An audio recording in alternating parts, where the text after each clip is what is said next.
All right, so we are, now we're live. So here today welcoming you, Mayor Nevill, Mayor of the Town of Warrenton, and also a local business owner on Main Street. So before we get started sort of talking about your role as a mayor of the town, but also as a member of the Main Street community, perhaps you could just give us a story that illustrates how you've developed as a leader or something that's kind of gotten you to where you are now. Yeah, I think the easiest thing is to say that my parents owned a business on Main Street, so I sort of have grown up watching the evolution of both Main Street specifically and the town of Warrenton as a whole. They owned a business from the 1960s to the early 2000s, and were very active in the community, particularly in historic preservation and the Main Street program, bringing that to the town.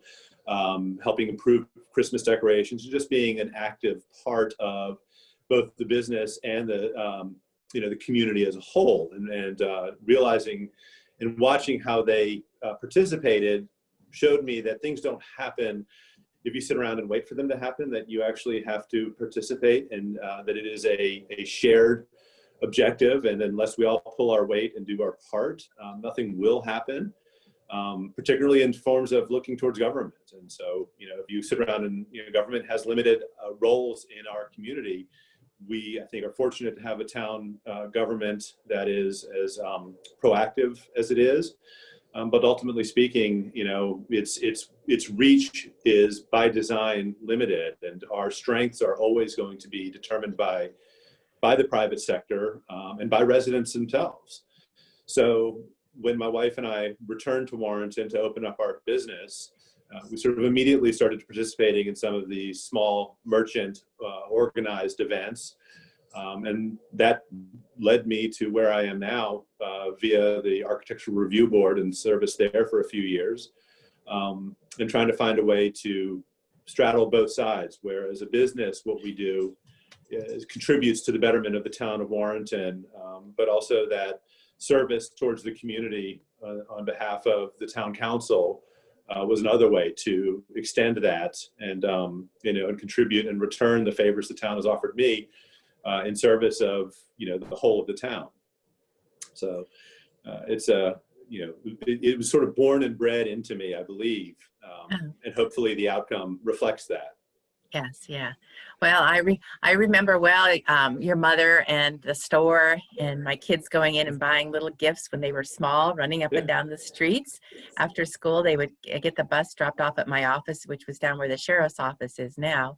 And it was just a really wonderful time when we had those local merchants on Main Street, and it was very comfortable. It was a very comfortable experience. It was, I think you tapped on something that I was fortunate to be a part of and see, was that store, by the size, by the people, by, again, where the town was at the time, but it was very much a hub, and it was a safe place where anybody could come in and, participate. We even just came in to come see the dogs. Yes. But I remember growing up and knowing Chief Jones. And so it was, the way a small town, I don't hesitate to use the Mayberry reference, but we did fulfill the role of what makes a small town unique and special, and that is that we don't have divisions to identify us. We are more defined by sort of shared commonalities, and I felt that at the store, and that was sort of the vibe that you had there. Yes, it was great. My kids still remember it. Now they're getting close to 40, so it's been a while. So let's shift gears. Now you're mayor of a town and responsible for the way the government runs, which is very different during this crisis. There's been a lot more rules and regulations probably that you have to abide by. So when you realized what was happening, kind of what instincts did you go to? How did you start making your decisions? We run, as many communities across the country do, as a council manager form of government. So before I step up and take credit, I think it's important to note that the division of the role of how the town is run rests largely within the day-to-day operations in the hands of the town manager and our staff. And council is there to provide policy and direction, but the execution thereof, unlike a city where a mayor wields that managerial power, the sort of the day-to-day execution is in the hands of the town manager.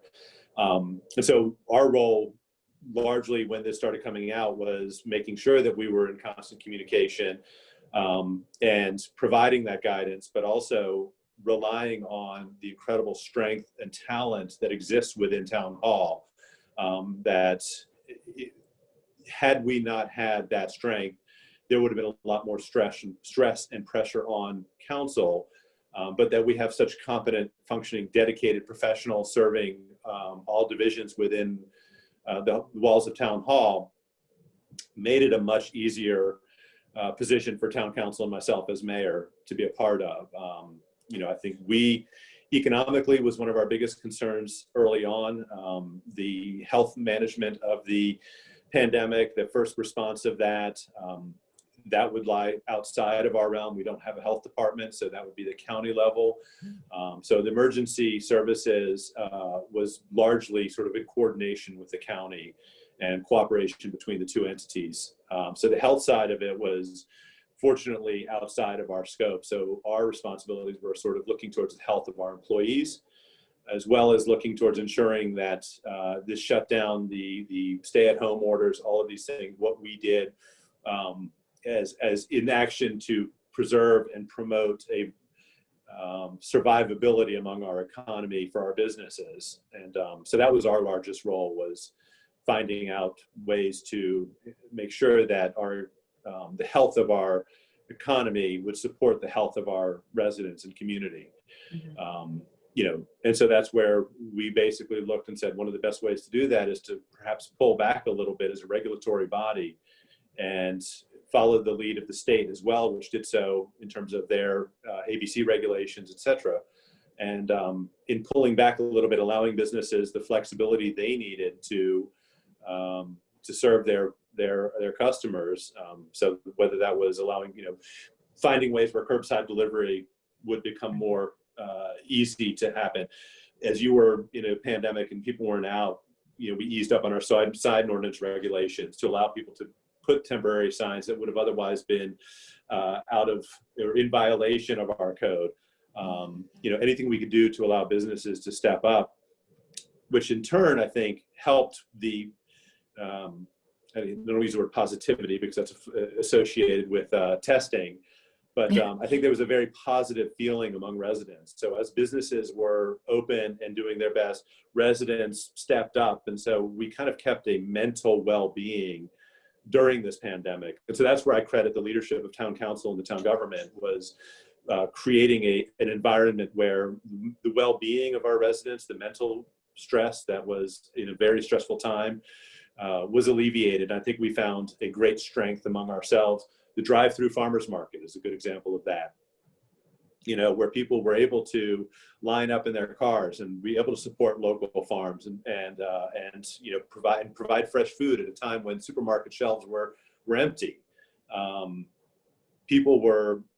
There was enthusiasm and excitement and a very sense of well-being and commitment to the community that I think really truly helped us through what has been very tough times and what has been a very emotionally and culturally draining on a lot of the communities. I think that we've been very fortunate to have been emerged as, touch wood, healthy as we possibly can be. Mm-hmm.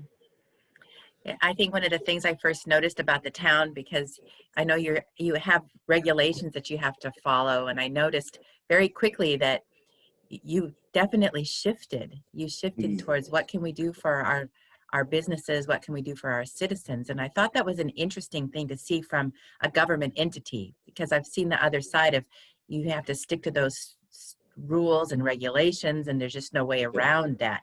So how did you manage, what happened to allow you all to shift to that mindset? Because there had to be a little bit of a sticking point.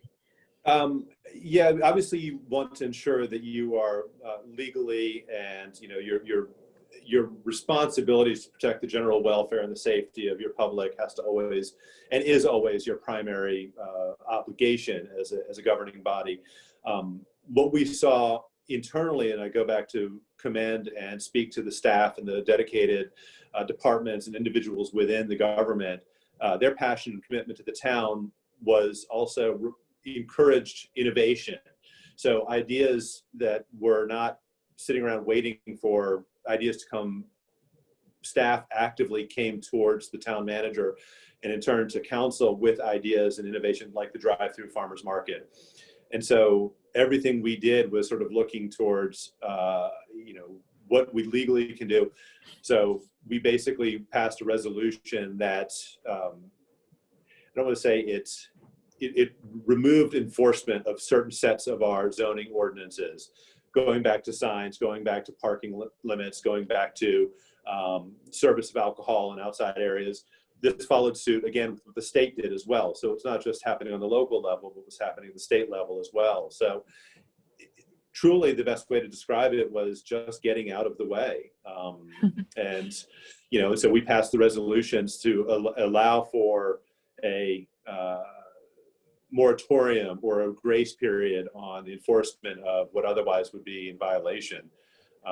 And I think as we watch the success of it, we may come back and reevaluate some of those regulations, hopefully with the leadership of the state as well, because I think there's been a lot of unexpected successes that have come out of this. Yes. We have heard constantly for years that parking is the most important thing we need on Main Street. And then we took away parking and have increased foot traffic. And I do want to point out, it's important to say that we will speak often of what we've done for Old Town and Main Street. And that's not to say that the exclusion towards the other businesses throughout of town. When we did this, we made sure to include all other businesses. Most of the businesses outside of the Old Town area are under private ownership. So the obligations that the tenants of those locations had to follow were to their own landlords and to their own leaseholders. So we are pretty much just the outside of the building. The public space belongs to the public. So it was the one place where our focus really could be. Outside of that, we have no purview to step into the Harris Teeter Shopping Center and tell them they can they can take away their parking spaces. Right. So. So let's shift away from the town a little bit and just this series is about adaptive leadership. So what happened with you individually as a business owner and as a leader in your community? Did you have a shift of any sort, or did you learn something new about yourself or change in some way? I have a very Taoist approach towards life in general, and I think in leadership and specifically, and it sometimes comes in conflict with what is and I don't use this word in an improper way, but there is a certain celebrity status we grant to elected officials, whether that is, at the national level, the state level, or what have you. I mean, you're a very public figure.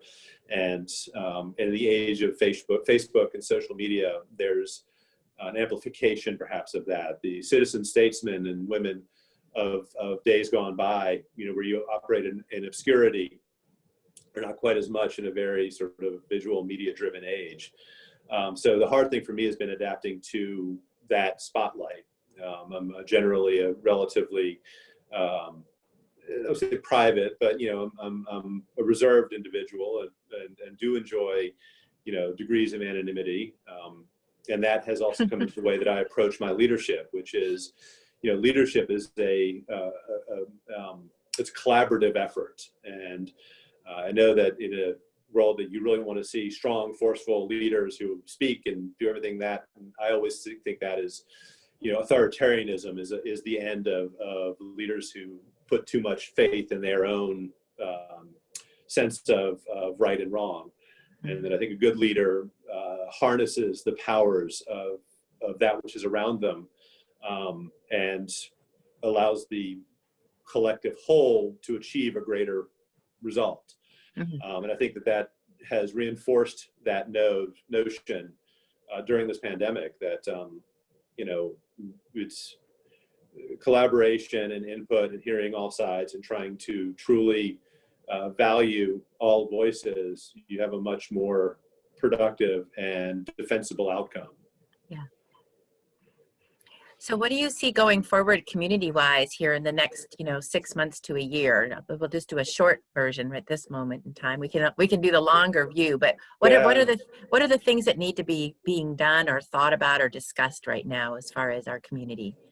Um, I think we need to speak specifically to a continued sense of patience and commitment and input towards us getting through this. We're not yet out of the woods, and it's, I think, premature to speak of what a return to normal will look like. Mhm. We have to be prepared to adapt to new realities, and I think that we've seen businesses and many institutions already beginning to realize that this disruption of normalcy has led to innovation and positive outcomes, and that those who have succeeded have allowed for that. And we're realizing that what we thought to be true wasn't necessarily true, and so being open to being open to what that new reality might be, I think is critical towards our thinking and what we are when we land at the other side of this. Yeah. But we still yet need to, there is still that friction, there's still that tension. We're still fighting over whether or not to wear masks. I'm desperately concerned that we've been fortunate. The state of Virginia has handled this very well. Our numbers and case count remains manageable and on the lower side. But we're going into cold weather and a flu season where we may see spikes, and our resiliency has been blessed by the fortune we've been dealt. But lightning may strike twice yet, and I don't know that we have going into the wintertime. I believe in our resiliency, but I don't want that system tested as again the way that it was early in the spring. And so I think that right now we have to take each day, each week, each month at a time, and truly stick together and not let our tensions and frictions get the better of us. There's so much going on in the world outside. There's so much going on in the nation outside of our walls. We are frustrated. We're anxious. We're at times angry. We have thus far as a community been able to bring forth hope and positivity and a commitment towards a higher ideal as to what we can be. And I hope that we hold fast to that because it has been what has gotten us to this point. And I want that strength to continue. And I want, when we emerge on the other side, we look and reevaluate or evaluate those strengths that carried us through, because our economic sustainability has to be built from within, that our dependence on outside sectors, as we saw just even within the food supply chain during the height of the pandemic or the shutdown, when fresh vegetables and goods were unavailable. Should this happen again, we need to understand and build on the strengths. What got us through was community and locally sourced, our locally sourced economy. And I think that on the other side of that, we need to invest more into the localized sense of our economic and well-being and community strengths, because reliance on outside factors, whether it's just turning on the news or depending on where you get your toilet paper, has proven to be not reliable. But what got us through was here local. So I think, as I said, from a leadership standpoint, from the town, from the county, and then regionally speaking with our Rappahannock Community Services Board and Planning District 9, I think that a investment in strengthening those sources and resources will be the key. Right. So you answered my next question, was about the long term, and has your thinking shifted from what the community needed from a year ago to today? And it sounds like, and maybe those were in the back of your mind. It looks like a lot of things have come forward, that there's opportunities out here.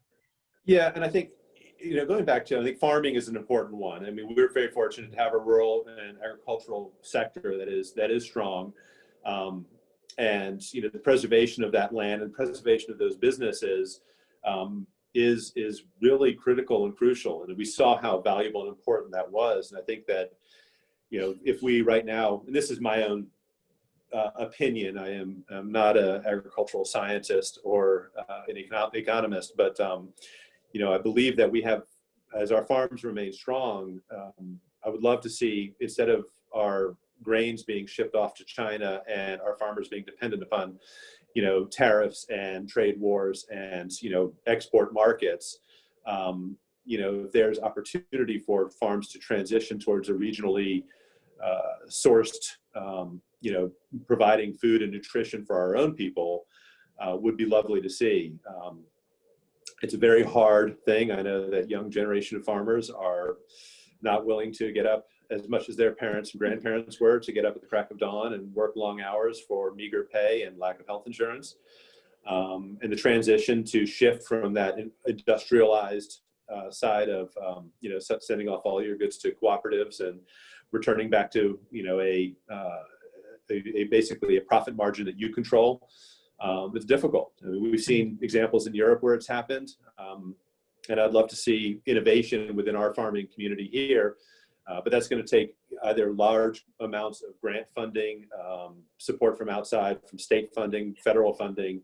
And I hope that Fauquier as a whole can start to take the lead into what does the future of our agricultural farming community look like, so that it is more regionally supportive, and that the effort goes into, the energy goes into growing, is returned back into our own, as I said, cultural community well-being. Yeah, well, that's excellent. And I'm talking with Tom McDougall after you today, so it's obviously going to segue right in. You two are speaking the same language there. And he's a perfect example. And I mean, I think we have the steps there. Ben Smith and the Smith family at Move-Through. I mean, we're starting to see, we have good examples here. The steps are being taken. Agritourism, it's good for, there's ancillary benefits to the rest of our community. And we just have to, I think, continue on with that and find ways. And I think that also is going to be looking at, this is statewide, these are other issues we have to look at, but the regulation standing in the way of that. I mean, it's, large farming, industrial farming has made it very hard for small farms to really thrive because of the FDA regulations that go into them. And so, or USDA as well, but not the FDA, USDA. Mm-hmm. But hopefully there's enthusiasm, and hopefully that innovation is going to spark ongoing discussion and realization of the value of that. Well, I'll tell you what, it's going to be hard to pull out small bits from you, because you had a lot of wisdom to share today, without a doubt. I also tend to be very long-winded, and I apologize for that. I was told one time when I was doing a TV interview specifically, they were like, keep it short. Don't be your usual self. Well, so you would benefit from my, I have a 1-minute leadership moment in my leadership classes, and we start every program day with people being limited to 1 minute. And it's really wonderful to watch. By the time they graduate, they can actually do their final 1 minute under a minute.